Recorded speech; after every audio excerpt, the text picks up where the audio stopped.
ఒక 40 సంవత్సరాల నుంచి షిరిడి సాయిబాబా వారి భజనలు చేస్తూ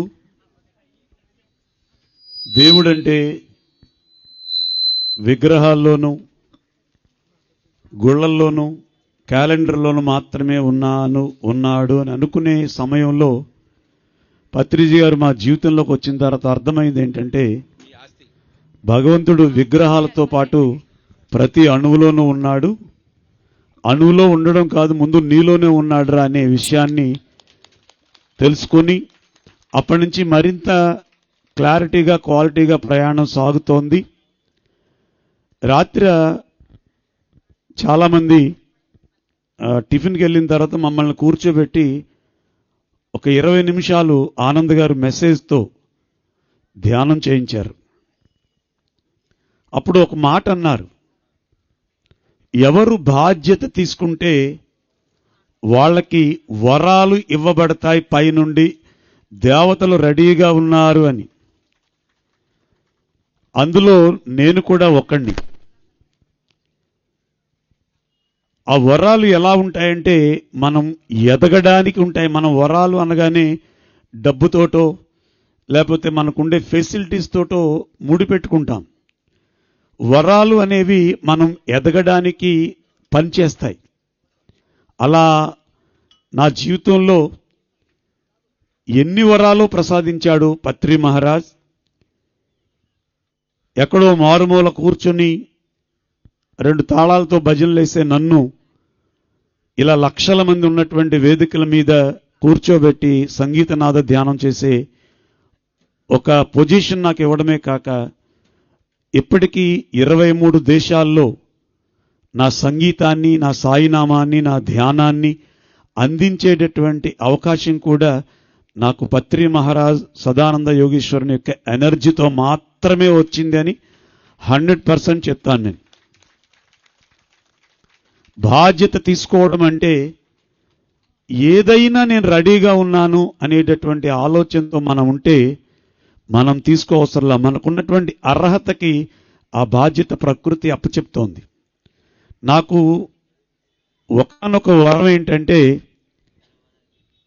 లేదు మరణం అనేటటువంటి ఒక కాన్సెప్ట్ గురించి నాకు ఎప్పుడూ ఒక చిన్న డౌట్ ఉండేది. దాన్ని ప్రాక్టికల్గా కూడా నా జీవితంలో 23 సంవత్సరాల నా కొడుకు కంప్యూటర్ ఆపరేట్ చేస్తూ ఒక 3 నెలల్లో అమెరికా వెళ్ళి 1,80,000 రూపాయలు మీకు నేను పంపిస్తాను డాడీ, మీకు జీతం నెలకి 1,80,000 అని చెప్తే చిన్నప్పుడు ఆర్థికంగా చాలా చిన్నగా ఉండేటటువంటి మేము ఒక్కసారిగా 1,80,000 నెలకు వస్తుంది అనేసరికి ఫ్యామిలీ అంతా పొంగిపోయాం. పొంగిపోయిన 3 నెలలకి 2011 11వ నెల 11వ తారీఖు పత్రి మహారాజ్ సన్మానం చేసినటువంటి 3వ రోజున, దీపావళి రోజున కంప్యూటర్ ఆపరేట్ చేస్తూ వాడికి ఒక మెసేజ్ వచ్చింది, నీ పని ఇక్కడ కాదు, సత్యలోకాల్లో నీ పని ఉంది అని. వెంటనే ఆ కంప్యూటర్లోనే ఒక గ్లాస్ కింద, ఒక అద్దం కింద ఫామ్ చేసి ఫోటోషాప్లో ఈ కార్నర్లో ఒక హోల్ పెట్టి, ఈ కార్నర్లో మోటార్ సైకిల్ మీద కూర్చున్నటువంటి ఒక ఫోటో పెట్టుకుని ఒక చిన్న రోడ్ వేసి ఆ మధ్యలో బాయ్ బాయ్ భూలోకం అని పెట్టి అదే కీప్యాడ్ మీద అలా తలవాల్చి ప్రాణం విడిచిపెట్టాడు 23 సంవత్సరాల నా కొడుకు. అప్పుడు ఫోన్ వచ్చింది, బాడీని తీసుకొచ్చారు, ఖననం చేశాం. ఇక్కడ ఉన్నటువంటి అండ్లూరు వెంకటేశ్వరరావు శ్మశానంలో కూడా మా అబ్బాయి తగలబడుతుంటే ఖాళీగా ఉన్నావేంటి అన్నాడు. ఈయన వచ్చి ఏం చేయాలి స్వామి అన్నాను. అరే ధ్యానం చేయాలి పిప్పళ్ళ బాగుంటుంది ఇప్పుడు అన్నాడు. 150 మంది దగ్గర కూర్చుని ఆ శ్మశానంలో తగలబడుతున్నటువంటి కొడుకు శవం దగ్గర నిప్పు, ఆ వేడి తగులుతుంటే శరీరానికి ధ్యానం చేస్తే అదే రోజు రాత్రి వచ్చి ఆ బాబు ఇచ్చినటువంటి మా మేడం మీదకి వచ్చి ఇచ్చినటువంటి మెసేజ్ ఏంటంటే, ఈ భూమి మీద ఎవరు శాశ్వతం కాదు, కానీ పొందేటటువంటి మరణం 10 మంది చెప్పుకునేలా ఉండాలి. మనం 10 మంది చెప్పుకునేలా కాదు. పత్రి మహారాజు నా రూపంలో బతికున్నాడు అనేటటువంటి మరణాన్ని పొందినటువంటి మహాయోగి పొంగవుడు మన గురూజీ అని చెప్పి వాడు ఒక్క మాట చెప్పాడండి. ఎందుకంటే ఇది లైవ్లో వెళ్తుంది కనుక చెప్తున్నాను. డెత్ మీద చనిపోయినటువంటి వాళ్ళ పేరు మీద ఆ ఎమోషన్స్ ఉంటాయి. కొద్ది రోజులు, 2 రోజులు, 3 రోజులు, 4 రోజులు, అప్పుడు ఏడవడం అనేది సహజం. కానీ అదే పనిగా పెట్టుకొని గుర్తొచ్చినప్పుడల్లా ఏడవడం మొదలు పెడితే పైన వాళ్ళు చేసేటటువంటి ఆ సేవ ఏదైతే ఉందో దానికి మనం ఆటంకం కలిగించినటువంటి వాళ్ళం అవుతామట. అందుకని దయచేసి నా గురించి మీరు ఎప్పుడూ ఏడవద్దు అని నాతోటి మా మేడం తోటి ప్రమాణం చేయించుకొని ఆ సోల్ వెళ్ళిపోయింది.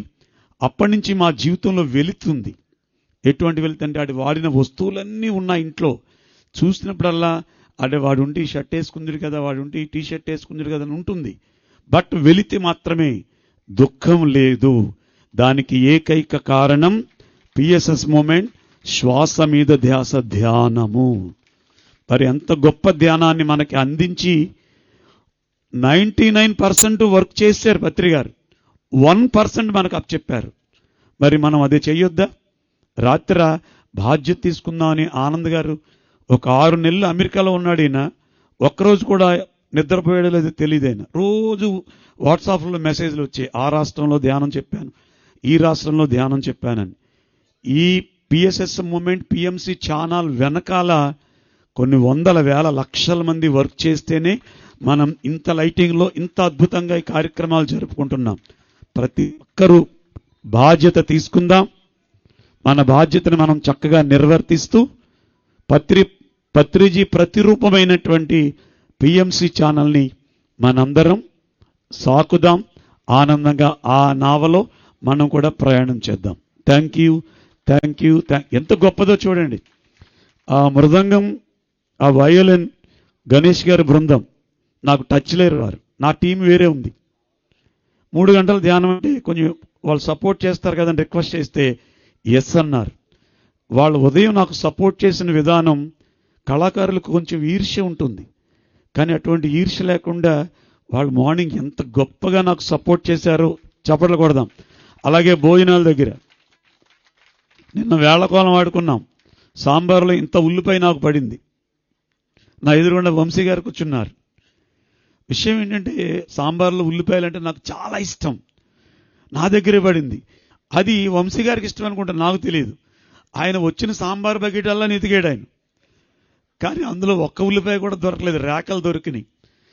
అలా భోజనం పంచపక్ష ప్రమాణాలు అక్కడ పెడుతుంటే, అక్కడ భోజనం చేసి వస్తుంటే, అంటే పిరమిడ్ మాస్టర్ చెయ్యి తగిలితే ఏదైనా అమృతం అయిపోతుందనడానికి మన ఎదురుగుండా యానం నుంచి వచ్చి పకోడీ బండి వేశారు. ఇక్కడ మన ఎదురుగుండానే ఉంది. రాత్రి వచ్చి గురుగారు చిన్న పకోడీ నోట్లు వేసుకోండి అని ఆ తల్లి చేతులు పెడితే అది ద్రాక్షారామం ప్రసాదం అనుకుని కళ్ళకద్దుకు నోట్లు వేసుకుంటే అది ఎలా ఉందంటే అమృతంలా ఉంది. అంటే ఒక పిరమిడ్ మాస్టర్ ఏది చేసినా అమృతమే. కానీ ఇది చేయడానికి ఆ బాధ్యత మనం తీసుకుంటే మన జీవితం 3 పువ్వులు 6 కాదు 36 కాయలుగా ఉంటుంది. దానికి నేను ప్రత్యక్ష నిదర్శనం. జై సాయిరాం.